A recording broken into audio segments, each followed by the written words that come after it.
everyone, and welcome back to the final installment of Book March Madness. My name is Lee, and it has been my pleasure to serve as your ref for this competition.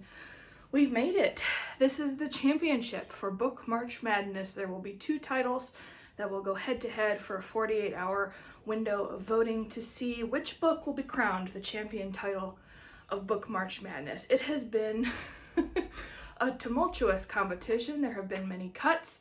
There have been many upsets that weren't anticipated, and there have been a lot of opinions shared about which books stayed and which books went. But before we get into the details of this competition, let's take a minute to remember the titles that didn't make it to the Final Four.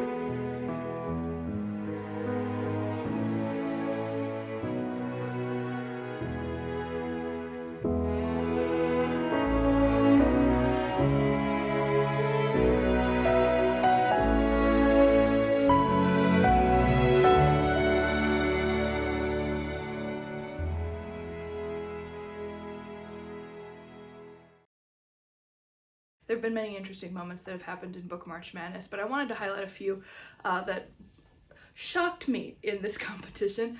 One of them was the massive amount of messages I got from people who were incredibly irritated that the Friedrich Bachmann title, A Man Called Uwe, was beaten by Where the Crawdads Sing by Delia Owens. There were a lot of people who couldn't believe that it had been voted out. Another one in the mystery thriller bracket, we lost some of the kingpins or queenpins of the mystery thriller bracket with Agatha Christie's, and then there were none being voted out, as well as the only Sherlock Holmes title that was in the bracket. That was a huge thing that happened. And finally, there were several new releases that I anticipated doing much better than they did, particularly Crescent City. I anticipated that one doing much better than it did, as well as The Secret Life of Addie LaRue and Ninth House. There have been so many new titles in here where I had anticipated them being more popular than I guess they were, or maybe just enough people haven't read them yet. So it has been a tumultuous competition, and I loved watching the interest of the people who participated in this contest, what they like to read, which authors they enjoy, but we can't really delay the inevitable any longer. We have 4 titles that have either been highly reputed or highly disputed, and it has been an interesting competition. This is the only competition that did not have an overtime. There was, for a while, on both sides, a tie, and then one title in each bracket pulled ahead by a significant margin. So I wish I had a drum roll sound effect. If I have one, I'll insert it here. If not, then imagine it in your head. In the first matchup between the classics bracket and the mystery thriller bracket, Little Women, by a large margin, pulled ahead of Girl on the Train, and so the Paula Hawkins title is no longer in the competition. I find it interesting. I did not anticipate this particular title causing as much controversy as it did. It was obviously very popular. There are a lot of fans of this book, but there were a lot of people who voiced their concerns about the fact that this made it as far as it did. People were heated about the fact that it beat so many other quality mystery thriller titles, to which I say, it's popular, and sometimes you can't really beat the popular vote, and I definitely think that The Girl on the Train had that vote.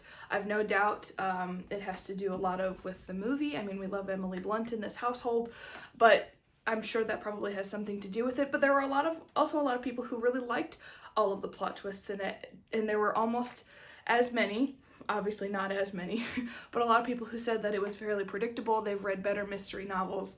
So, you know, it is what it is. Eventually it comes down to what's going to give it the edge, and this particular book had the popular edge. So, which title will be facing up against Little Women by Louisa May Alcott?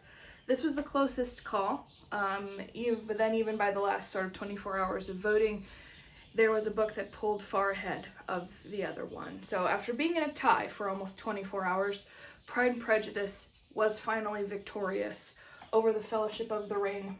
And the J.R.R. Tolkien title, which has done well in its own right throughout this entire competition, is unfortunately out of Book March Madness. Again, this one kind of rose from the ashes. It didn't really receive a lot of votes in the outset. There were a lot of other titles in the fantasy sci-fi bracket that received more votes than this, but eventually, the further on in the competition it gained more popularity, and I think it was mostly because this is such a timeless story, and I think the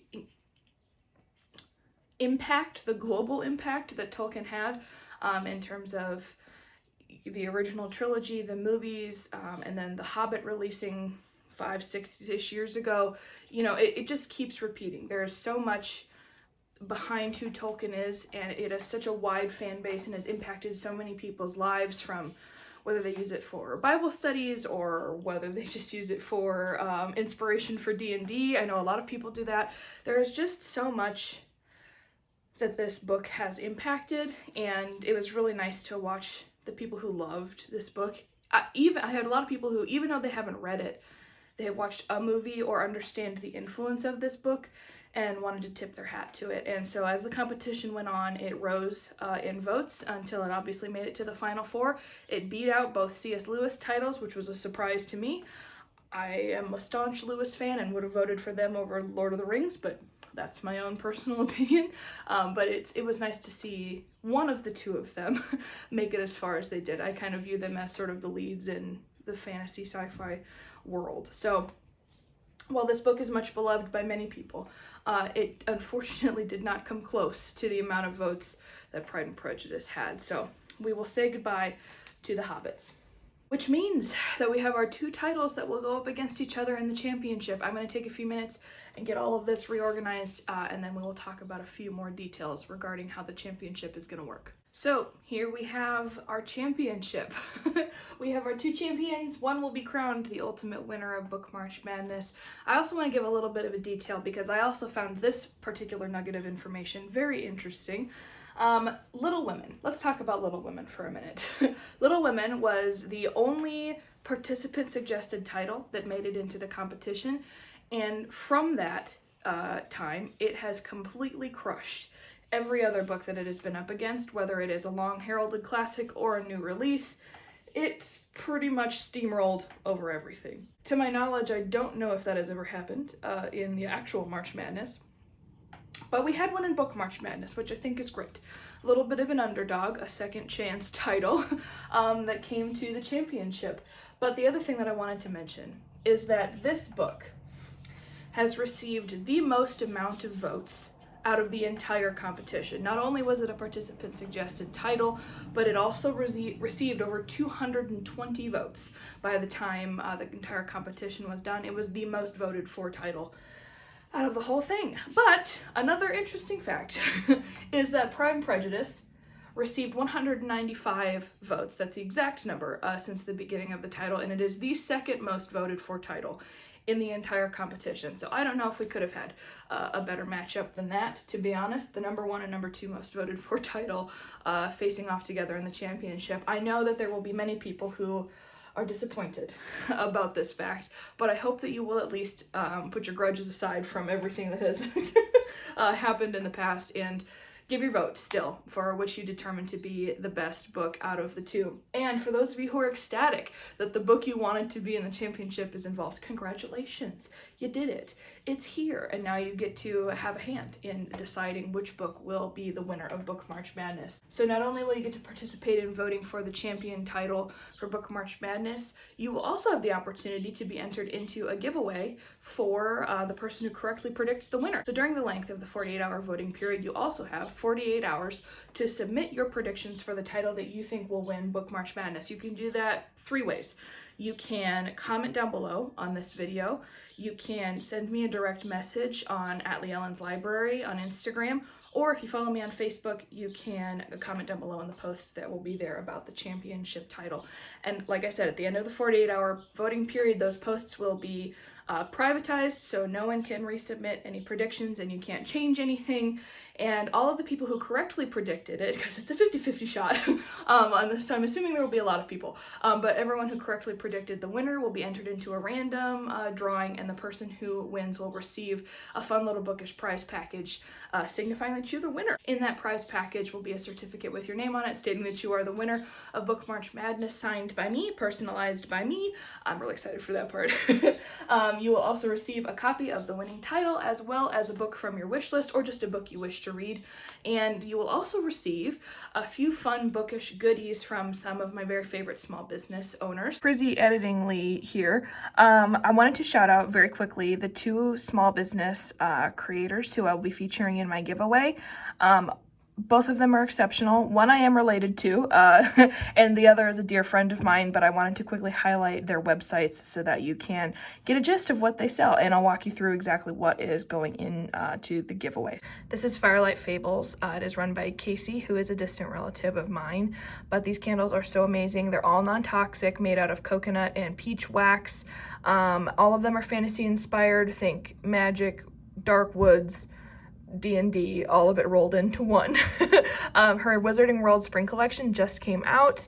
I wanted to highlight one of them for you because she did a really awesome thing and made a scent for each of the Hogwarts houses. I am a Ravenclaw. I'm really excited to order this one. Some of the notes in this particular candle, really excited about the fig in here. That sounds really awesome. Teakwood, saffron, it just is delicious. It comes in 8-ounce pours, as well as a 4-ounce little tin, and she has a bunch of tea light packages you can buy, as well as candle accoutrement like wick trimmers and little glass jars with cork lids with matches in them. I mean, it's just everything aesthetic, and if there's anything we know about Bookish community, it's that we love cozy aesthetic. So she has very generously sent a few free candles to be featured in the giveaway. I'm so excited for you guys to see the quality of her candles. They're relatively well priced for hand-poured artisan candles. She's just awesome. So go experience the adventure, as she says, and check out her website. The other person who I'm going to feature in my giveaway box is my dear friend Allison, who has a jewelry company called Restoration Made. She's a Minnesota native. We love her. I met her in college. She's an incredible woman. I love her to death. She does mostly jewelry with a few other things, so I thought I'd highlight a few for you. She has beautiful, gorgeous earrings. These are some of my favorites. She has copper wire, and she treats them to be this beautiful blue color. It's my favorite thing. Some clips to go on your wallets, rings, earrings, necklaces. She does do custom pieces if you are wanting those. It's just such good, exceptional quality. I can't recommend her highly enough. However, she is in the middle of self-publishing a book.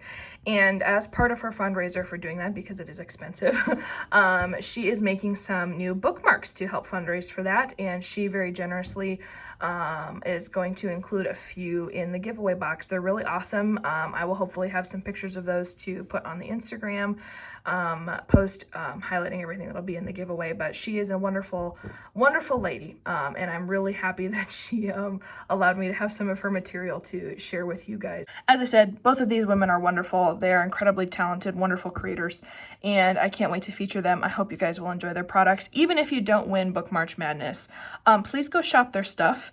Like I said, it's so good. I can't praise it highly enough. So go treat yourself. We need a little bit. We've had a year in quarantine. Go live a little. Buy yourself some nice stuff, or buy them for other people who you know are bookish or love amazing jewelry. So, okay, back to Book March Madness. So that's it. At the end of the 48-hour voting period, the posts and the voting sites will all be closed or privatized so that no one can resubmit, but you do have the 48 hours to do that, and the winner will be announced on my Instagram page and on my Facebook page on April 11th. We had a little bit of a delay in getting everything put together, but it will still be 48 hours, don't worry, but it will be somewhere around the 3 o'clock hour on the 11th. So stay tuned, and in the next video that I put out, which will be on the 13th, I believe, I'll also give a shout out to whoever won. So if you don't follow me, you'll still get that information here. Everything, all of the information, all of the details will be down below. I think that's it. This is the moment, the one shining moment. Is that the song they do for March Madness? I mean, I went up and did so much research into the logistics of how March Madness works, and I paid attention for maybe one weekend of games, and then I lost interest again. So I'm glad that I had this bookish competition to keep me going and to keep me inspired. Before I end this video, I want to say a huge thank you to all of you who have participated. I didn't know how many people were going to be participating in this competition. This was really sort of a fantastical idea I had in my head, and short of spending probably too much time prepping for it, I wondered if I was going to see any returns, and I was surprised. I have had so many people who have enjoyed participating in this competition, who have messaged me loving messages of support and are excited to see the results, and it means the world to me. So much I think creative people risk, you know, the amount of time they put into things, and they don't know if there's going to be a return on an investment, and there certainly was. And I cannot wait to do this again next year. I have already several ideas. I'm willing to take suggestions, so if you have a particular designation for new brackets you want next year, I would love to hear those. But a huge thank you goes out to all of you who participated in this competition. It filled my heart with much joy, and so I am very appreciative. So if you enjoyed this video, if you have enjoyed Book March Madness, please give this video a like and subscribe to my booktube channel. It does help me out, and let me know what you guys want to see. As always, as I've said, and I will keep saying, a huge thank you to the friends and family who have readily supported me on this journey, let alone my booktube journey. I can't wait to see what's on the next page. So until we have the champion of Book March Madness, we'll see you later.